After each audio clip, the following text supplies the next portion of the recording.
Welcome and welcome back to my channel. নমস্কাৰ মই ৰশ্মি আপোনালোক সকলোকে মোৰ নতুন এটা ভিডিঅ'লৈ পুনৰবাৰ স্বাগতম জনাইছো। আজি মই আপোনালোকক দেখাম দহি বটাৰ এটা সহজ প্ৰচেছ। অতি সহজতে এনেদৰে আপোনালোকে দহি বটা শিকিব পাৰিব যোনসকলে এতিয়ালৈকে দহি বাটিব নাজানে। আৰু আপোনালোক যদি কোনোবা মোৰ চেনেলত প্ৰথম আহিছে আজি তেনেহলে চেনেলটো সাবস্ক্ৰাইব কৰি দিব আৰু লগতে ভিডিঅ'টো লাষ্টলৈকে চাব আৰু ভিডিঅ'টো লাইক কমেন্ট এণ্ড শ্বেয়াৰ কৰি দিবলৈ নাপাহৰিব। গতিকে ভিডিঅ'টো আৰম্ভ কৰি দিছো আৰু শেষলৈকে চাই থাকিব। দহি বাটিবৰ কাৰণে মই লৈছো পিংক কালাৰ চাদৰখন আৰু ইয়াতে ব্লেক হোৱাইট কালাৰৰ ফুল আছে। এতিয়া আহক চাও। প্ৰথমতে এয়া যোনটো কালাৰ দহি বাটিম সেই কালাৰটো এনেকে পকাই লৈছো। এনেকে পকাই পেলাই গোটেইখিনি লৈ লম। যিমান শকতকে দিব বিচাৰো সেই অনুপাতে এনেকে লৈ লম। ইয়া এতিয়া মই ধুনিয়াকে পকাই লও গোটেইখিনি। আৰু ইয়াতে অকনমান পিংক কালাৰ লৈ লৈছো যেহেতু কাপোৰযোৰ পিংক হয় আৰু ইয়াতে বগা আৰু কোলা ফুল আছে। ঠিক ইয়াতে এতিয়া পিংক আৰু হোৱাইট কালাৰ লৈ লৈছো সূতা আৰু এইটো দলি গুলি হয়। এতিয়া আগলে কি কৰি যাও কেনেকে দহি বাটো দেখাই থাকিম। গতিকে ভিডিঅ'টো আগলে চাই থাকক আৰু লগতে এয়া অকনমান গধুৰ হ'ব কাৰণে গাৰু এটা দি দিছো। তেতিয়া সুবিধা হয় দহি বাটিবলে। এতিয়া চাই যাওক।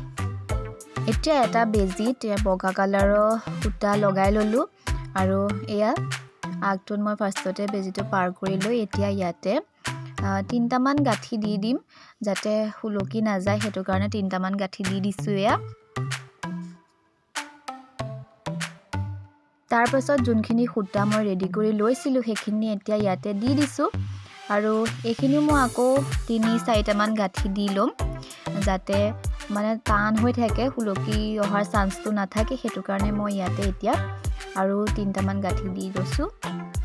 গাঁঠি দিয়াৰ পাছত ইটুৱাক মুকুটাই আনি মই যেনেদৰে ভিডিঅ'ত দেখাইছো তেনেদৰে আকৌ বেজিটো পাৰ কৰি এয়া দহিটোৰ মূৰত এনেকে গাঁঠি দি ল'ব লাগিব। ইয়াতো মই 3টামানেই গাঁঠি দিম। এয়া কেনেকে দিছো নিশ্চয় ধৰিব পাৰিছে আৰু এইটো হৈছে এটা মেইন কাম কাৰণ ইয়াতো ধুনীয়া গাঁঠিকেইটা দিব লাগিব টানকে নহলে ছিগি যাব পাৰে বা হুলকি আহিব পাৰে। তাৰ পাছত কি কৰো চাই থাকক। এয়া গাঁঠিকেইটা দি হৈ গল। তাৰ পাছত বেজিটোৰ এয়া দেখিছে নহয় দহিটোৰ মূৰেদি এনেকে পাৰ কৰি দিছো আৰু বেজিটো এনেকে উলিয়াই দিম। বেজিটো উলিওৱাৰ পাছত জোখত এয়া মই কেঁচিৰে কাটি দিছো। মই দহিবিলাক সৰু সৰুকে মানে চুটিকে বাটিছো ইমান দীঘলকে বটা নাই। আপোনালোকে যেনেদৰে বাটিব বিচাৰে বা দীঘলকে ৰাখো চুটিকে ৰাখো তেনেদৰে ৰাখিব পাৰে। আকৌ মই এতিয়া ইয়াত নেক্সট এডাল দহি বাটিব লৈছো আৰু এডালো মই সেম প্ৰচেছতে বাটিম। আপোনালোকে নিশ্চয় ধৰিব পাৰিছে কেনেদৰে মই বাটিছো আৰু এটো একেবাৰে সহজ হয় যোনসকলে নতুনকে দহি বাটিবলে শিকিব বিচাৰে। এই ভিডিঅ'টো চালে আপোনালোকে মই ভাবো পাৰিবই। একেবাৰে সহজ হয় এনেদৰে দহি বাটিবলে। এনেদৰে দহি বাটোতে বেছি সময় নালাগে। খুব কম সময়তে আমাৰ দহি বটা হৈ যাব।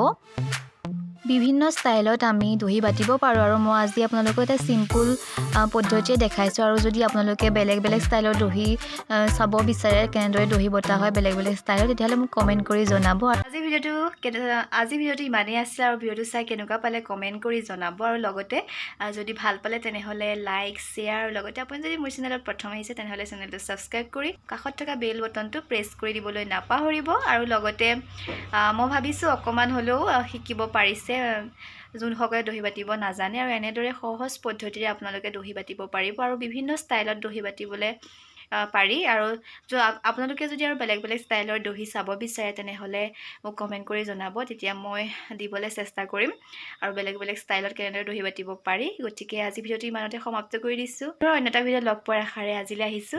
Bye bye guys, love you all.